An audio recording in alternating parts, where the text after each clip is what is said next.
ইচ্ছা তো সবার থাকে, বাট বেশি আশা করা ভালো না। আমি আশা করি না কখনো কোনো কিছু, তাহলে কষ্ট পাবো না। 24-25 তারিখে আইপিএল নিলাম সৌদিতে। সেই দিন কি একটু ব্যাক অফ দ্য মাইন্ডে নিশ্চয়ই ভাবনা থাকবে যে একটু খোঁজ নিই কি হচ্ছে, আমার নামটা এলো কিনা।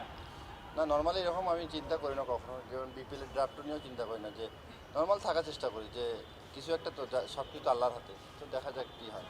মনে তো অনেক কিছু হয়, তো চেষ্টা করবো যে ভালো খেলে তো অবশ্যই এক জায়গায় ভালো খেলে 2-4 জায়গায় অপরচুনিটি বাড়বে, তো আমি চেষ্টা করবো সেম।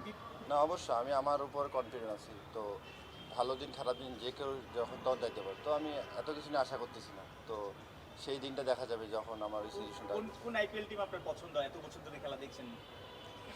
এরকম স্পেসিফিক কোনো টিম করি নাই এখন। মনে করি আমি মনে মনে ভাবলাম চেন্নাই, আমার এখন হলো অন্য টিম, তাহলে তো আমার মনটা খারাপ হয়, তো আমি কোনো কিছু নিয়ে আশা করি। ফেভারিট আইপিএল টিম কোনটা?